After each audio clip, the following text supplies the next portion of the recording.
Hello students, today we will be doing grammar, okay, Vyakaran in Hindi. So first thing you need to know Swar Varna, okay, which is known as vowels in English. Swar Varna. A, A, E, E, U, U, Ri, A, I, O, औ, अंग, आ। अभी तक आप लोगों को ये मालूम था, पर क्या आप लोगों को मालूम है स्वर वर्ण क्या होता है, किसे कहते हैं? स्वर उन वर्णों को कहते हैं जिनका उच्चारण बिना किसी अवधान के होते हैं। मतलब क्या कि किसी बिना किसी का मदद से, ओके, उच्चारण मीन्स प्रोनाउंसिएशन, और बिना किसी हेल्प का, ओके। स्वर उन वर्णों को कहते हैं जिनका उच्चारण बिना किसी अवधान के होते हैं, मतलब बिना किसी का मदद से, okay. This are the swar वर्णस, okay. Let's read once again.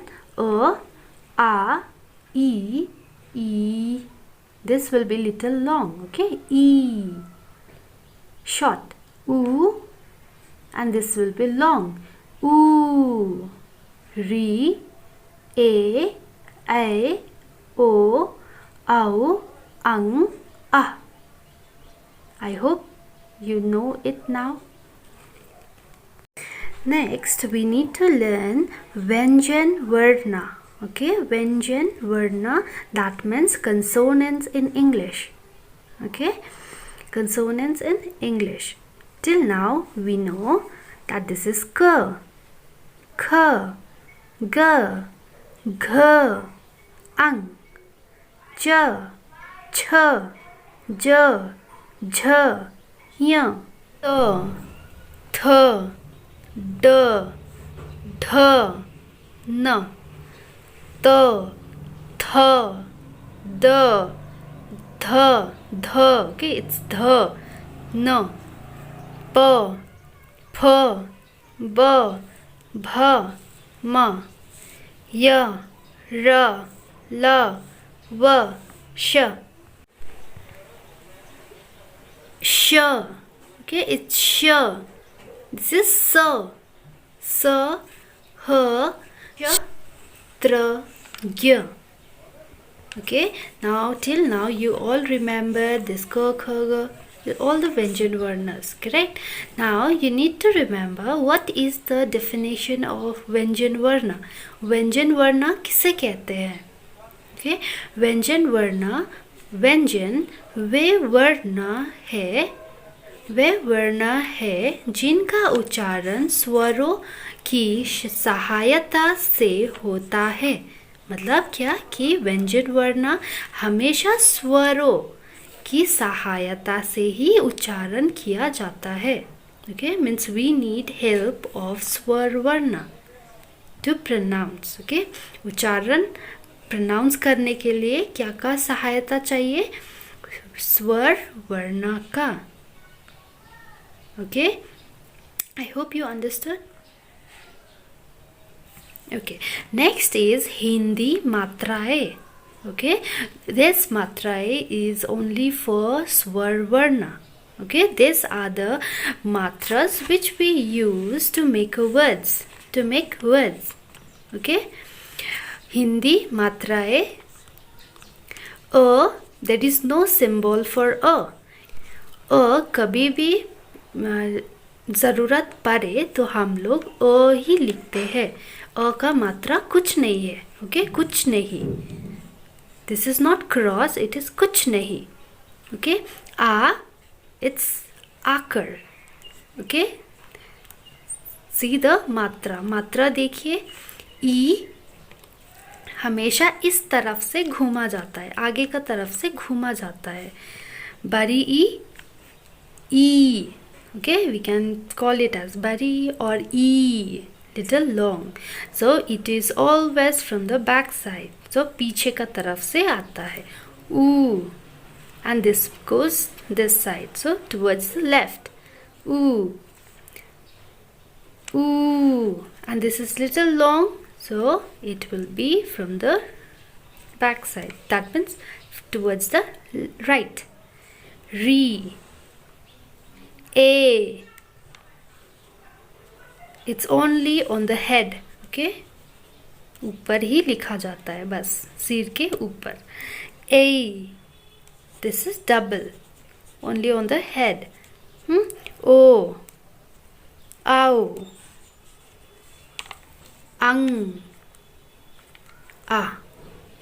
Now, did you see the matras? Now, this symbols are used when we make a word. Okay, when we make a word, we use this with Vyanjan Varna. Okay, with Vyanjan Varna, we need this. Just like Ka is a Vyanjan Varna. क क्या है? व्यंजन वर्ण है. सो क के साथ अगर हम लोग ये मात्रा लगाएंगे तो ये हो जाएगा का. क आकर का. ठीक है. और अगर हम लोग क के साथ ये मात्रा लगाएंगे, ये आगे वाला मात्रा लगाएंगे तो ये हो जाएगा की. फिर ये अगर ये वाला मात्रा लगाएंगे तो ये हो जाएगा की. ये भी की और ये भी की. Pronunciation is same. ओके. और फिर क के साथ अगर नीचे वाला लगाए तो नीचे लेफ्ट साइड ऊ लगाए तो ये बन जाएगा कू. कू.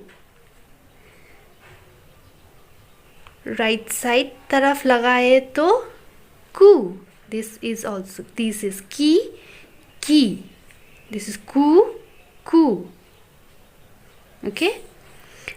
And if we use this, it will be kri, kri.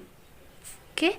If we use this, so it will be ke. If we use this one, it becomes kai. K, kai. Okay, it's K, kai. Ki, ki. Ku, ku. K, kai. Okay, this is the way we use this matras. ये मात्रा लगाने का ये तरीका है. और हमेशा मात्रा किसके साथ लगता है? ये हमेशा व्यंजन वर्ण के साथ ही लगता है. क्यों? क्योंकि ये मात्रा तो किसका है? ये तो स्वर वर्ण का है. इसीलिए हम लोग ये स्वर वर्ण को किसके साथ लगाते हैं? हमेशा व्यंजन वर्ण के साथ लगाते हैं. तो ये जब लगाते हैं इसको क्या बोलते हैं? इसको बोलते हैं 12 खड़ी. Okay, we will learn this in the next class.